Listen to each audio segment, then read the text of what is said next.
Rocket reels का बड़ा कदम, lady bond 007 की शूटिंग शुरू। मुंबई से तफरीही दुनिया से एक बहुत बड़ी खबर सामने आई है। Short videos platform rocket reels ने वर्टिकल सिनेमा के मैदान में एक और अहम कदम उठाया है। मुंबई के कांदिवली वाक़े स्वरलता स्टूडियो में नई action thriller film lady bond 007 की शूटिंग का आगाज हो चुका है। इस फिल्म के जरिए मारूफ अदाकारा सीमा पहुआ वर्टिकल सिनेमा में अपना डेब्यू कर रही है, जबकि फिल्म की हिदायतकारी साजन अग्रवाल कर रहे हैं। इसी दौरान रॉकेट रील्स ने मजीद 8 नई original micro drama series launch करने का भी ऐलान किया है। इससे कबल प्लेटफॉर्म ने एक ही दिन में 10 ओरिजिनल शोज रिलीज करके रिकॉर्ड कायम किया था। रॉकेट रील्स की हेड क्रांति शर्मा के मुताबिक इस वक्त प्लेटफॉर्म्स पर 70 से ज़ायद शोज लाइव है, जबकि मजीद 20 प्रोजेक्ट्स पर काम जारी है। क्रांति शर्मा का कहना है कि प्लेटफॉर्म की पूरी तवज्जो ओरिजिनल कहानियों पर है, ऐसी कहानियां जो कि आम जिंदगी से जुड़ी हुई और हर उम्र के नाज़रीन को पसंद आए। वर्टिकल सिनेमा के बढ़ते हुए रुझान के दरमियान लेडी बॉन्ड 007 की शुरुआत को एक अहम व मुस्बित पेशरफ्त करार दिया जा रहा है। जानते हैं इस खुसूस में मुकम्मल तफसीलात। महाराष्ट्र मुंबई से रियाज अहमद की एशियन टीवी न्यूज़ चैनल के लिए खास रिपोर्ट। बहुत अच्छा लग रहा है आपको यहाँ पर देखकर। Thank you so much. पहली बार आप वर्टिकल में डेब्यू कर रही हैं, क्या कहेंगे? देखिए, बहुत नई दुनिया है और मैं अपने डायरेक्टर और प्रोड्यूसर पे विश्वास कर रही हूँ कि ये लोग जो मुझसे करवा रहे हैं ये बहुत ही सुंदर चीज़ होगी और डेफिनेटली एक नई चीज़ आ रही है मीडिया में, एक बिल्कुल ही नई दुनिया खुल रही है हमारे लिए वर्टिकल। और मुझे लगता है कि मुझे इसका एक्सपीरियंस बिल्कुल लेना चाहिए, क्योंकि कुछ भी डिफरेंट होगा हमारे लिए अच्छा ही रहता है एक्टर के लिए। तो मैं ट्राई कर रही हूँ कि ये वर्टिकल में भी परफॉर्म करके देखूँ कि ऐसे तो लोगों ने देखा, अब ऐसे देखेंगे तो शायद। मैं सीमा जी का एक चीज़ बताऊंगा कि मतलब मुझे लगता है ये एक ही एक्टर होंगे जिन्होंने लाइफ में ना पूरा 360 डिग्री देखा है सिनेमा का। नॉर्मली इन्होंने हम लोग से पहले उस समय कैसे शूटिंग्स होती थी, मुझे सीमा जी बता पाएंगे कि कितनी डिफ़िकल्ट शूटिंग होती थी। फिर हम लोग आया, फिर अपना बड़े सिनेमा बड़ा पर्दा आया, 70 mm आया, कलर आया, उसके बाद आपका OTT आया, फिर वर्टिकल आया। तो आप या तो ऐसे कहते हैं ना कि या तो आप मूवी ऐसे देखोगे या ऐसे देखोगे, आप मूवी ऐसे देखोगे या ऐसे देखोगे। अब आप टेढ़ा तो देख नहीं सकते। तो मुझे लगता है लाइफ में लास्ट एंड जो है होगा सिनेमा का वो यही होगा कि आप ऐसे दांत देखोगे। इसके अलावा आप कैसे देख सकते हो मूवी? या तो ऐसे देखोगे ऐसे देखोगे। तो मुझे लगता है सीमा जी, मैं बहुत लकी हूँ कि सीमा जी एक तो हमारे साथ करने को उन्होंने एग्री किया, और दूसरा सबसे बड़ी चीज़ है कि मतलब she is I call her a living legend. She has seen the complete 360 degree which is मतलब is not less than a Guinness record for any actor to do that, and I don't think so anybody will be able to experience and do this what Seema ji has done in one life. आपके किरदार के बारे में बात की जाए तो किस तरह का किरदार प्ले करेंगे? किरदार तो मुझे लगता है इसका थोड़ा सस्पेंस रखना चाहिए हमें, ताकि क्यूरियोसिटी बड़ी रहे। अगर सब कुछ बता दूंगी तो फिर लोगों को लगे अच्छा ये है, हम देख लेंगे। पर मुझे लगता है कि काफ़ी डबल शेड कैरेक्टर है और दो तरफा चलता है, कभी कुछ बनता है कभी कुछ बनता है। बहुत इंटरेस्टिंग स्क्रिप्ट है और इसीलिए मैंने एग्री भी किया, क्योंकि मुझे बड़ा मज़ा आया ये सोच के कि मुझे रेगुलर रोल से कुछ हट के रोल दिया है और एक सस्पेंस है। तो मुझे लगता है अच्छा है, मज़ा आएगा। थ्रिलर है तो लोगों को वैसे भी आजकल बहुत पसंद आते हैं थ्रिलर, तो उनमें से एक है। और साजन जी ने बहुत अच्छी स्क्रिप्ट लिखी है और मुझे करने में मज़ा आ रहा है। साजन जी, आपसे सवाल बनता है, आप तो मेरे पड़ोसी है, कई सारे आपने OTT पे फिल्में बनाई, सीरियल्स बनाई। जब भी कोई आप नया प्रोजेक्ट लेते हैं तो किस तरह से तैयारियाँ करते हैं आप उसकी? मैं वैसे बताऊँ आपको, तैयारियाँ मैं बिल्कुल नहीं करता। मेरी तैयारियाँ एक्टर होते हैं। मैं पहले एक्टर को अप्रोच करता हूँ, बाद में स्क्रिप्ट लिखता हूँ, बाद में क्रांति सर के पास जाता हूँ, वो पैसे दे दो। वैसे साजन जी ने अब तक हमारे साथ ऑलमोस्ट 8 से ज़्यादा सीरीज़ हमारे साथ कर ली हैं। और साजन जी बताएंगे कैसे सारे बड़े एक्टरों के साथ साजन जी ने हमारे साथ सीरीज़ की। साजन जी बताइए किस? हाँ, जाकिर भाई के साथ मैंने किया, जाकिर हुसैन साहब के साथ पहला शो किया था। दूसरा शो मैंने विजेंद्र काला जी के साथ किया। तीसरा दया जो है सेट्टी CID वाले, उनके साथ किया। फिर नमित दास के साथ किया। फिर मैंने बीरेंद्र सक्सेना साहब के साथ अभी शूट खत्म किया है। फिर मैंने विक्रम कोचर के साथ किया है। तो देन अभी और भी सब लाइन अप हैं। अभी हम लोग एक और बड़ा शो करने जा रहे हैं एक हफ्ते के अंदर, तो वो भी बहुत बड़े लेवल पे है। आज के अगर प्रोजेक्ट की बात की जाऊँ तो किस तरह की कहानी है, क्या स्टोरी लाइन है और सीमा जी को लेने के पीछे खास क्या कारण है? सीमा जी के पीछे लेने का ये कारण है कि मेरी लाइफ बना दी इन्होंने हाँ करके। मतलब हाँ कर दिया बस मेरे लिए। तो ये समझिए कि मैं बच्चन साहब को तो शायद कभी नहीं, उनके साथ काम मैंने किया है उनके साथ और इवेंट किए हैं अभी कुछ साल पहले ही और असिस्टेंट में भी काम किया, लेकिन मेरे लिए तो अमिताभ बच्चन ही है। अरे वाह। बस इन्होंने हाँ किया और बिल्कुल वो इधर उधर हो रही थी मैं, लेकिन बोली साजन मैं मना ही नहीं कर सकती। मैं सामने जाता था तो फ़ोन पे बोलती थी कि बताऊंगी रुको थोड़ा सा रुको, लेकिन जब सामने जाता था तो कहती है चलो कर लो। हाँ। तो वो प्यार और इनकी जो ये बहुत है मेरा, ही मतलब कहना चाहिए साजन जी बहुत ही प्यारे इंसान हैं और मुझे लगता है यही सबसे बड़ी इनकी पावर है, क्योंकि ये किसी से भी पिच करते हैं, किसी से भी बात करते हैं तो वो बहुत मुश्किल है उसके लिए ना कहना। क्योंकि मैंने सभी एक्टर से बात की, सबने कहा अरे वो आ गए थे ना, तो इनका प्यार है जो यहाँ तक खींच के ले आया है। और डेफिनेटली जो स्टोरी उन्होंने सुनाई है वो भी मेरे लिए बहुत अच्छी स्टोरी थी, इसीलिए मैं आई हूँ यहाँ पर। और क्रांति जी के लिए भी यही बोलूँगी कि जब मैं पहली बार इनसे मिली तो पहली बार में ही हम इतने बहुत ही अच्छी उस पे आ गए थे टर्म्स पे कि हम आगे काम करेंगे। और मैंने खुद से अपने आप आगे से आपको बोला मैं कि तो रेडी था टाउन्स पे आने के लिए। मैं तो वेट कर रहा था आप टाउन्स पे आ जाओ। मेरे लिए मैडम का हाँ बोलना ही मतलब एक अचीवमेंट था वैसा था। नहीं नहीं, नई दुनिया है, क्यों नहीं एक्सप्लोर करनी चाहिए। मतलब हमारे बहुत सारे एक्टर डरे हुए हैं वर्टिकल, पर मुझे लगता है एक नई दुनिया है, नया एक नज़रिया है लोगों का किसी चीज़ को देखने का, तो एक्सपीरियंस लेना चाहिए। भागना क्यों हमें इससे। और हमारा ही तो एक पार्ट ही तो पार्ट है सिनेमा कोई का। ऐसा नहीं कि बहुत अलग से कोई दुनिया आ रही है या अलग से है। हाँ, सब्जेक्ट अच्छे होने चाहिए डेफिनेटली, और बहुत Actor सुलझी हुई अच्छे चीज़ें होने होनी चाहिए, एक्टर अच्छे होने चाहिए और मेकिंग अच्छी होनी चाहिए। व्हाई नॉट, वर्टिकल क्यों नहीं करे। क्रांति जी आपसे सवाल बनता है, लगभग 1 साल हो जाएंगे वर्टिकल को, बहुत तेजी से कामयाबी मिल रही है, आप लोगों का भी बहुत बड़ा योगदान है। इस जर्नी को किस तरह से देखते हैं? शायद पैनोरामा के साथ भी आपको कुछ टाइप हुआ, उसके बारे में कुछ रोशनी डालिए। मतलब कुमार जी हमारे मेरे बहुत से दोस्त भी हैं और मैं तो प्राउड फील करता हूँ कि पैनोरामा ने इनिशिएटिव लिया और हमारी कंपनी में इन्वेस्ट किया और पैनोरामा एज ए पार्टनर आ गए हैं रॉकेट डील्स में। ये तो अनाउंसमेंट भी 3-4 दिन पहले आ गया था, तो वो हमारे लिए एक बड़ी चीज़ थी। दूसरा 1 साल का जर्नी ऑब्वियसली रहा और हम लोग, मैं बताऊँ, हम लोग अकेले ऐप हैं आज भी जो सिर्फ एक्टरों के साथ काम कर रहे हैं और सिर्फ ओरिजिनल स्टोरीज़ पे काम कर रहे हैं। हम लोगों ने आज तक हमने एक स्टैंड लिया था, हम कभी भी कोरियन ड्रामा या चाइनीज़ ड्रामा जो बाकी सारे ऐप्स यूज़ कर रहे हैं या उसको रीमेक करके बना रहे हैं, वो हम कभी नहीं करेंगे। कि विक्रम सर भी हमारे साथ है, विक्रम भट्ट सर भी हमारे साथ हैं। तो विक्रम भट्ट सर इनिशियली से जुड़े हुए हैं कंपनी के साथ। तो उन्होंने एक चीज़ कहा था, क्रांति हमारे देश में ना बहुत सारी स्टोरीज़ हैं, हमारे पास इतनी सारी स्टोरीज, हमारी कंट्री मानी जाती है स्टोरी टेलिंग के लिए। आज हमारी स्टोरी की वजह से हमारे स्टार आज बाकी के देशों में सुपरस्टार्स हैं। आज आप कोई भी पाकिस्तान चले जाओ, बांग्लादेश चले जाओ, गल्फ चले जाओ, कहीं भी चले जाओ, नेपाल चले जाओ, जो हमारे स्टार्स ना वहाँ पे सुपरस्टार्स, रीज़न है कि हमने उनको इतनी फीडिंग की, हमने इतनी स्टोरीज़ दी, इतनी अच्छी अच्छी कहानियाँ दी, यहाँ के एक्टर वहाँ के सुपरस्टार बन गए।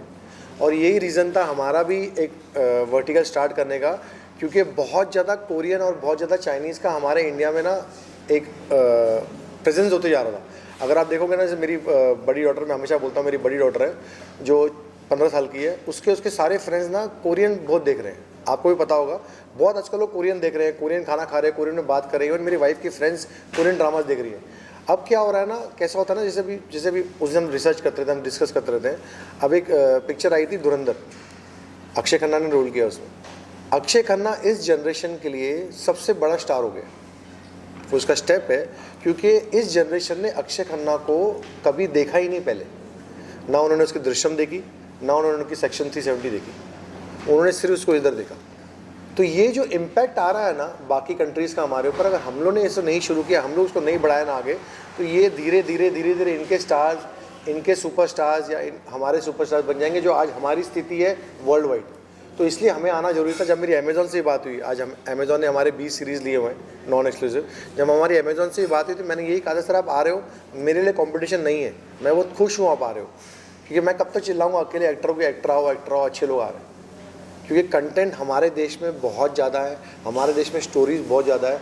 और माइक्रो ड्रामा में ऐसा हो गया ना, लोग रील्स देख के ना थोड़ा तो फेडअप टाइप हो गए हैं। मतलब अगर सीमा जी जैसे रील्स कर रही है एग्जांपल, तो सीमा जी ने एक रील डाला, कहीं ट्रैवल पे गई, एक फोटो उठा के डाल दिया।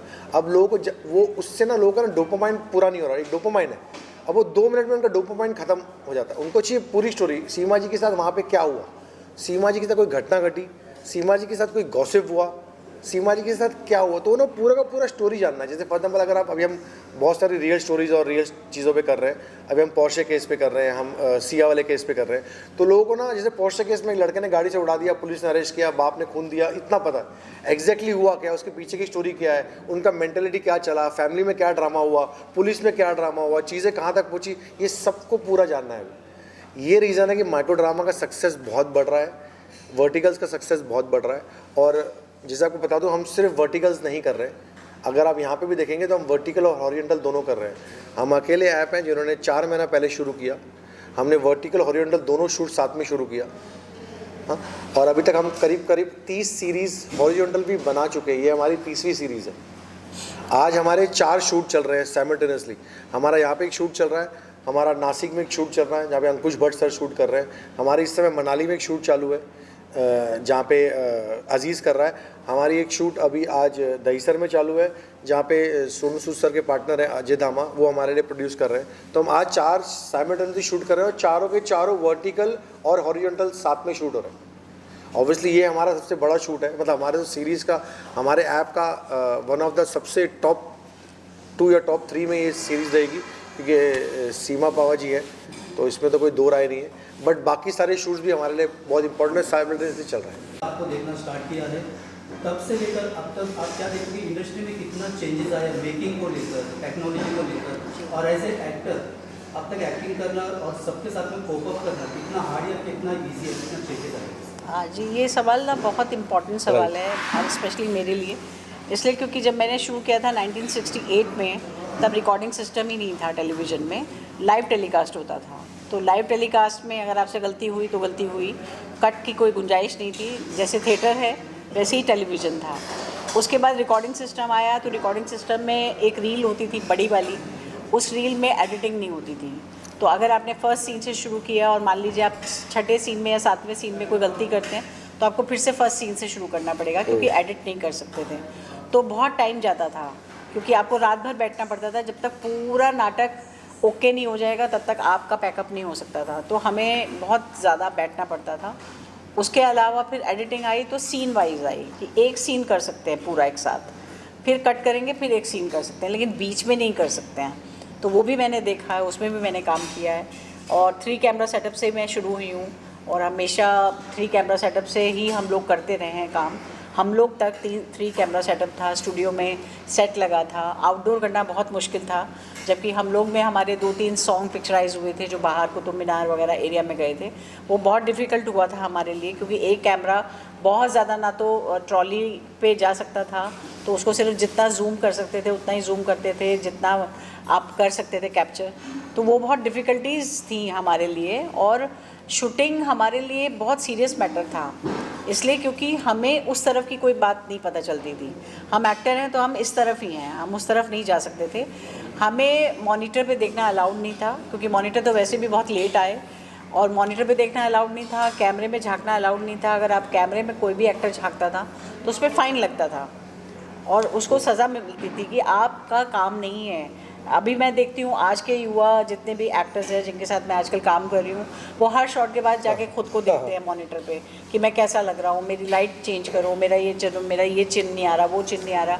तो मुझे लगता है कि हम धीरे धीरे करते करते हम कहीं और चले गए हैं। हम सिर्फ टेक्निकल चीज़ों में ज़्यादा चले गए हैं, लेकिन एक्टर अपने ऊपर कितना ध्यान दे रहा है, अपनी परफॉर्मेंस पे कितना ध्यान दे रहा है, वो पीछे छूटता जा रहा है। क्योंकि हमारी हर शूटिंग से पहले 15 दिन 20 दिन की रिहर्सल होती थी।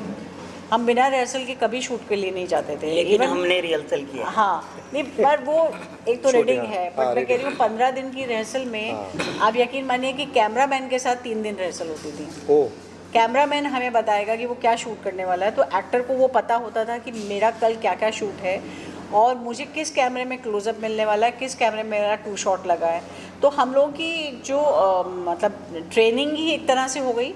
काम करते करते हम ट्रेंड हुए कि कैसे लाइट लेनी चाहिए फेस पे, कैसे कैमरा फेस करना चाहिए, ये हमें कोई सिखा नहीं रहा था।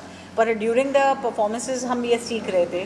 पर आज मैं जब देखती हूँ, आज के युवा को देखती हूँ, आज की फिल्म इंडस्ट्री को देखती हूँ, तो मुझे लगता है कि इनको सब कुछ थाली में परोस के दिया जा रहा है। इतना आसान है कि आप एक डायलॉग का भी 6 टुकड़े कर सकते हैं। मतलब एक डायलॉग याद करना है की भी ज़रूरत नहीं है, आप इतना सा बोलिए फिर कट, फिर इतना सा बोलिए फिर कट, तो कितनी फैसिलिटीज़ मिल गई।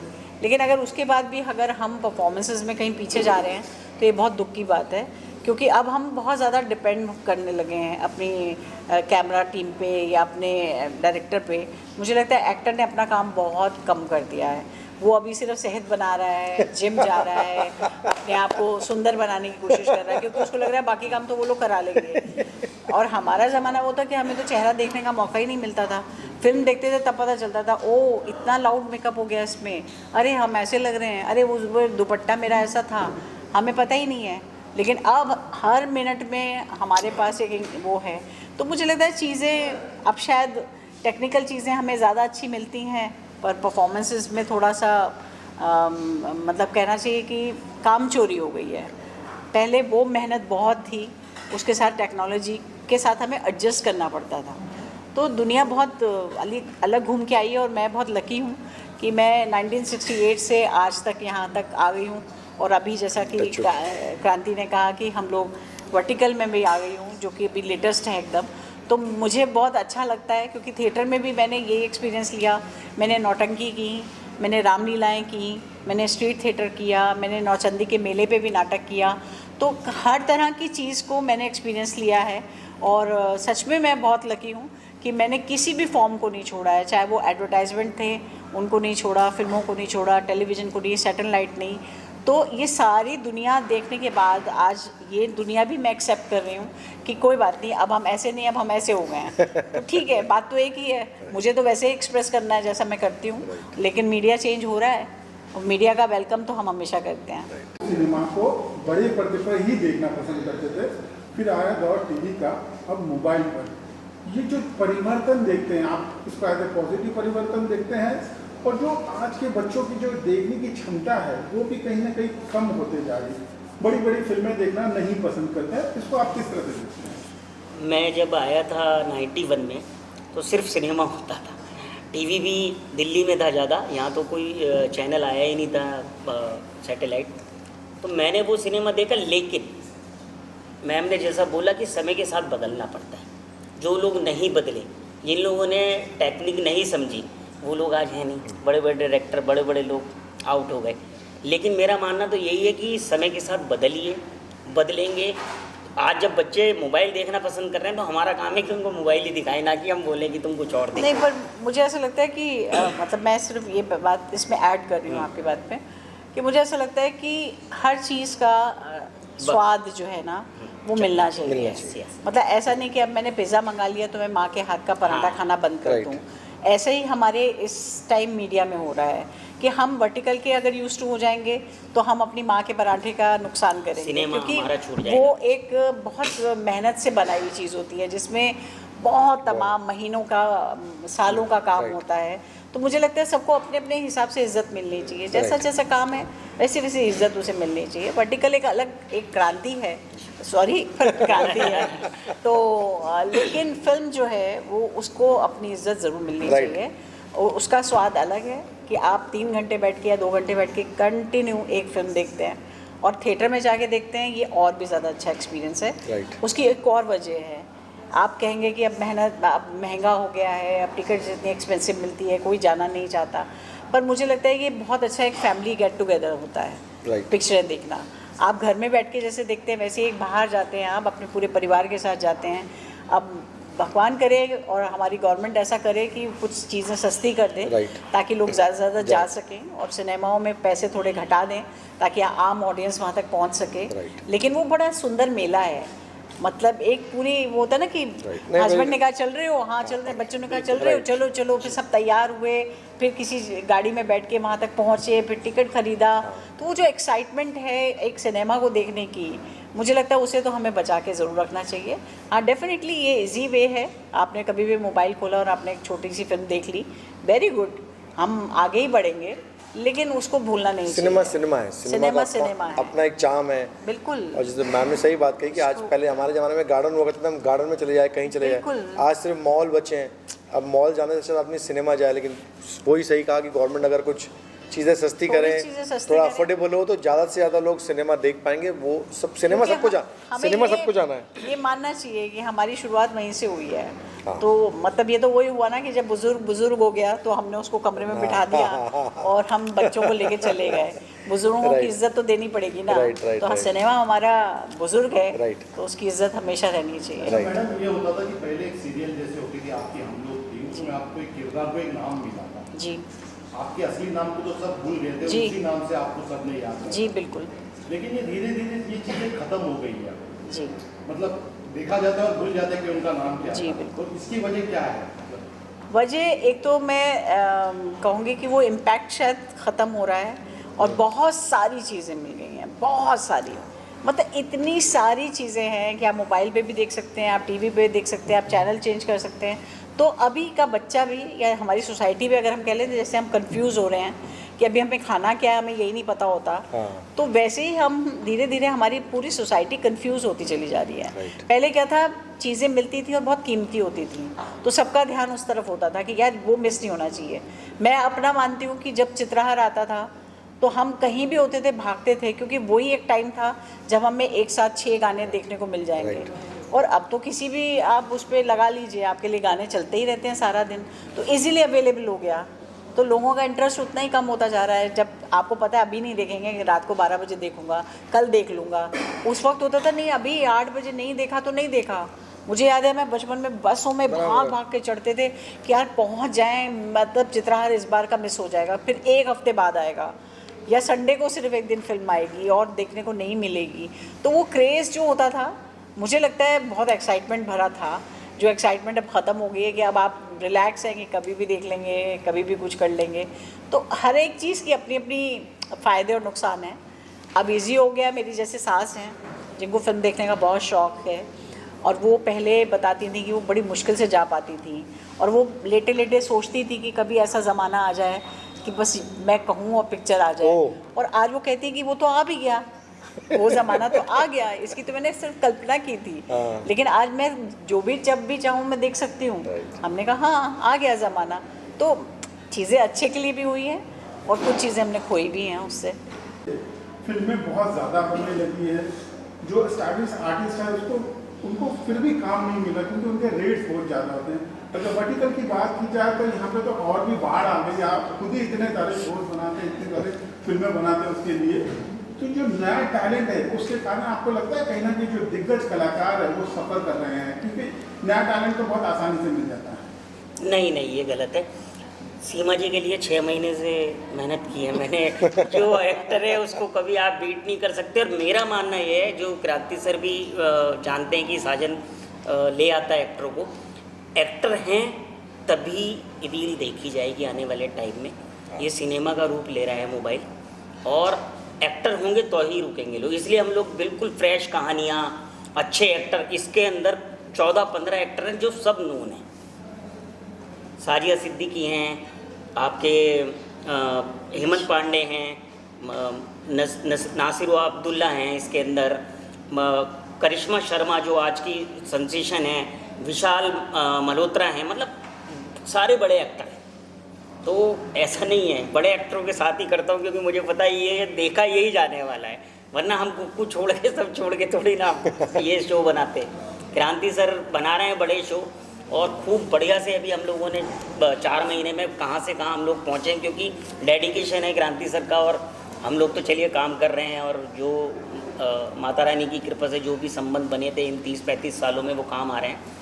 लेकिन इतने काम के लिए भी आप देख रहे होंगे कुक्कू, ये कितने बड़े हो गए लेकिन कहीं कोई एक्टर नहीं है। तो ये तो रॉकेट रील इस बात में नंबर 1 पे है, मतलब पहले दिन से, कि एक्टर सिर्फ रॉकेट रील में आ रहे हैं और आएंगे। अब तो बाढ़ आने वाली है। सब लोग, सीमा जी ने कर लिया, बस अब तो मैं सबके पैर पकड़ लूँगा भैया चलो, अब सीमा जी ने कर लिया। तो अभी सब सर्कल है बड़ा इतना, और तो सब लोग करेंगे। सब लोग रुके हुए थे, मतलब जाकिर भाई ने किया तो विजेंद्र भाई आए, विजेंद्र भाई ने किया तो दया भाई आए, दया भाई ने किया तो नमित तो बिल्कुल इंटरेस्टेड नहीं थे, वो नेटफ्लिक्स अमेजोन के एक्टर हैं। सीमा जी ने जैसे ही हाँ किया तो मतलब हमें लगा कि अब कुछ होने वाला है, लेकिन होता था उनको कि बहुत लोग मिलते थे तो बोलते थे कहाँ चक्कर में पड़ रही हो, बोलते एक आदमी है चक्कर में डाल दिया। जब कल हम रीडिंग कर रहे थे तो मैंने क्लाइमैक्स में एक डायलॉग लिखा कि मैं केस नहीं ढूंढती, केस मुझे ढूंढ लेता है। इन्होंने कहा सीक्वल का सोच रहे हो क्या? बहुत अच्छा लगा आप लोगों से बात करते हुए। Thank you, thank you. काफी सवाल जानना चाहेंगे कि आपका ये शो लोग क्यों देखे और क्या अपील करना चाहेंगे जनता से? ये तो बड़ा मुश्किल सवाल है कि क्यों देखें। क्यों तो इसलिए देखें क्योंकि एक नई कहानी मिलेगी उन्हें देखने के लिए, एक नया अंदाज़ मिलेगा।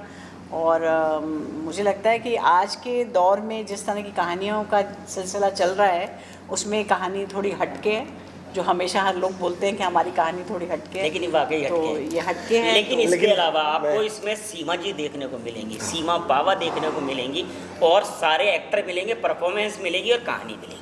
मैं एक और चीज़ कहूँगा कि इसका ये माध्यम का आना भी ज़रूरी था, क्योंकि आप देखोगे ना, जब अब हम कैलकुलेट करते हैं ना, जब शोले बनी थी तो बोलते हैं ऐसे इंडिया की करीब 16% आबादी शोले देखने गई थी। उस समय के 40 करोड़ की आबादी थी तो कुछ मेरे ख्याल से 7-8 करोड़ लोगों ने शोले देखी थी। आज अगर आप देखोगे ना, बड़ी से बड़ी फिल्म में 3-3.5 करोड़ लोग देख रहे हैं पिक्चर थिएटर में।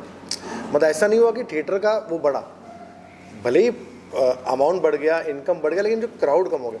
दूसरा, जो टायर 2 टायर 3 सिटी यहाँ पे हमारे देश में मेजॉरिटी लोग रहते हैं जो ज़्यादा से ज़्यादा देखना आते हैं, वहाँ पे हमारी रीच, रॉकेट डील की रीच बहुत ज़बरदस्त है। तो सीमा जी को बहुत लोग पसंद करते हैं।